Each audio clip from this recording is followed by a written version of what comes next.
இந்த முகத்தோட உங்க முன்னாடி வந்து நிக்கணும்னு தோணுச்சு. வந்தேன், பாத்துட்டேன். நான் கிளம்புறத்த. சொன்ன தப்பா எடுத்துக்காத. ராம் உன்னை இந்த முகத்தோட பார்த்தா ரொம்ப சந்தோஷப்படுவான்.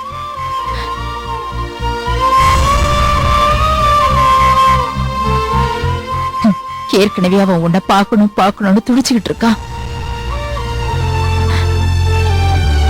ராம் மாறிட்டாமா, திருந்திட்டான். ஜெயில் வாழ்க்கை அவனை மாத்திடுச்சு. உனக்கு செஞ்ச பாவங்களுக்காக அவன் ஒவ்வொரு நிமிஷமும் துடிச்சிட்டு இருக்கான். எனக்கு எல்லாம் தெரியும் அத்த. அவனை ஒரு தடவை நீ போய் பார்த்துட்டு வந்துருமா. பெண்ண நானும் உன் கூடவே வரேன். அவனை போய் பாருன்னு ஒண்ணு நான் வற்புறுத்த முடியாது. ஆனா எனக்காக ஒரு தடவை அவனை போய் பாருன்னு உன்னை வேண்டி கெஞ்சி கேட்டுக்க முடியும். என்னத்த? எல்லாரும் சொல்ற மாதிரி அவனை தூக்குல போட்டுட்டா. உன்னை பார்க்காத துக்கத்துல, அந்த ஆசை நிறைவேறாத ஏக்கத்துல நிச்சயமா அவன் கட்ட வேகாதம்மா, வேகாது.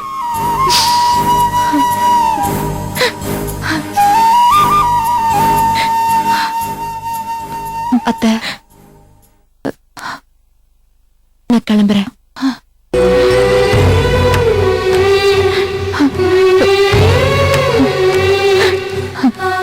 கணேஷ், எப்படியாவது கஸ்தூரி கிட்ட சொல்லி ராம பார்க்க சம்மதிக்க வைப்பா. உனக்கு புண்ணியமா போகும். நான் வரமா.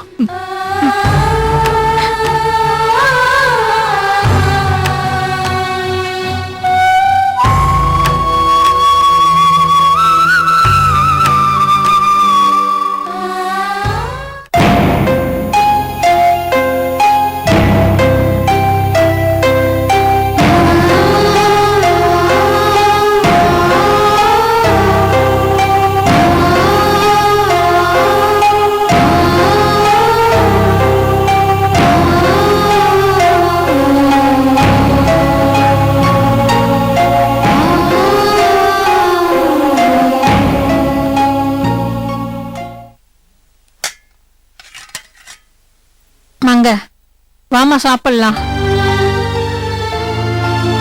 ஒரு வாய் சாப்பிடுமா.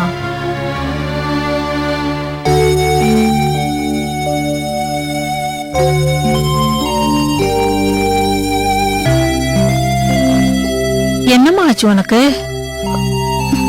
காலையில இருந்து பிரம்ம பிடிச்ச மாதிரி உட்காந்துருக்க. நேத்து ராத்திரி மறுபடியும் எனக்கு அந்த கனவு வந்துச்சுமா. மனுஷ உடம்பு கழுகு தலை. அந்த கழுகு மனுஷன் ஒரு மாதிரி வினோதமா கத்துறான். போன தடவை அந்த கனவு வந்தப்போதான் என்னோட கர்ப்பம் கலைஞ்சது. இந்த தடவை நம்ம குடும்பத்துக்கு என்ன கெடுதல் வருமோன்னு எனக்கு பயமா இருக்குமா. இவ ஒருத்தி கனவுக்கெல்லாம் பயந்தா பழைக்க முடியுமா? இவ்வளவு கஷ்டத்திலயும் மனுஷ உடம்பு கழுகு தலைன்னு கனவு வருதுன்னு சந்தோஷப்படு. ஆமா, ராத்திரி விட்டலாச்சிரியர் படம் பார்த்துட்டு படுத்தியா? அம்மா, ஜெயந்திக்கு ஏதாவது ஆயிடுமா? அவளை கண்டுபிடிச்சு கூட்டிட்டு வரேன் தான் உன் வீட்டுக்காரர் போயிருக்காரு. இதுவரைக்கும் அவர்கிட்ட இருந்து ஒரு தகவலும் இல்லையேமா. அவளை பெத்தவன் நானே கலங்காம இருக்கேன். உனக்கு என்னடி? என்னால தானமா அவ வீட்டை விட்டு போயிட்டா. அவகிட்ட நான் எப்படி எல்லாம் நடந்துகிட்டேன். சரி, நடந்து முடிஞ்சத மாத்த முடியுமா? அவளுக்கு ஏதாவது ஆயிடுமோ? ஜெயந்திக்கு ஒண்ணும் ஆயிடாது. நீ பாட்டுக்கு மனசை போட்டு குழப்பிக்காது.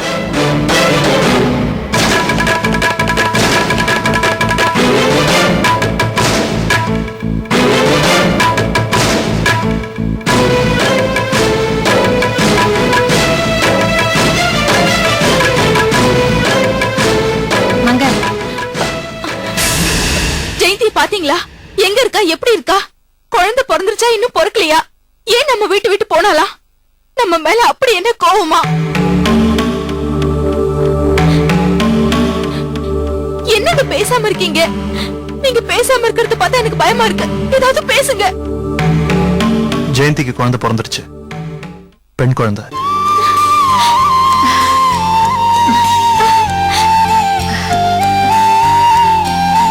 சும்மா கனவு அது இதுன்னு சொல்லி குழப்பிக்கிட்டு இருந்தியே இப்போ உனக்கு சந்தோஷம் தானே? சரிம்மா, இப்ப எனக்கு பசிக்குது, போய் சாப்பாடு எடுத்து வை. அப்படியே அவருக்கு எடுத்து வை. ஆ, என்னங்க, வாங்க சேர்ந்து சாப்பிடுவோம். ஆமா, ஜெயந்திக்கு நம்ம மேல இருந்த கோவம்லாம் போயிடுச்சுல்ல? சொல்லுங்க, போயிடுச்சுல்ல? அவ குழந்தைய பெத்து போட்டு அந்த குழந்தைய அக்கா மாமா கையில ஒப்படைச்சிருங்கன்னு லெட்டர் எழுதி வச்சுட்டு ஜெயந்தி எங்கேயோ போயிட்டு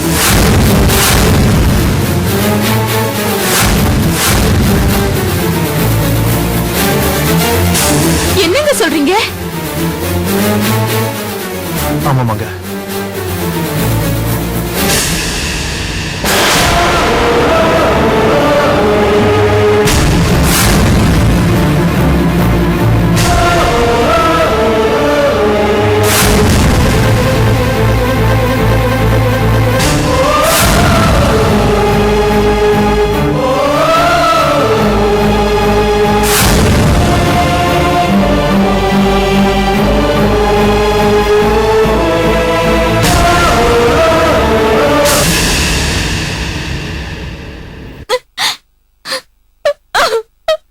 அவ ஏதோ விபரீதமான முடிவோட தான் போயிருக்கணும். ஆத்துலயோ குளத்துலயோ விழுந்து சாகிறதுன்னு முடிவோட போயிட்டாலும் என்னவோ. பாவி, எல்லாத்துக்கும் நான் தான் காரணம். மங்க இது பாரு, அழாத. ஏய் ஏய் இங்க பாரு, ஏய் அழாத. ஏய் இங்க பாரு, கொஞ்சம் பொறுமையா இரு, அவளுக்கு ஒண்ணும் ஆகாது, எனக்கு நம்பிக்கை இருக்கு. சீக்கிரம் அவளை தேடி கண்டுபிடிச்சிடலாமா? இங்க பாரு, அழாத மங்க, அழாத. நான் சொல்றேன்ல, நிச்சயம் அவளை தேடி கண்டுபிடிச்சிடலாம், அவளுக்கு ஒண்ணும் இருக்காது.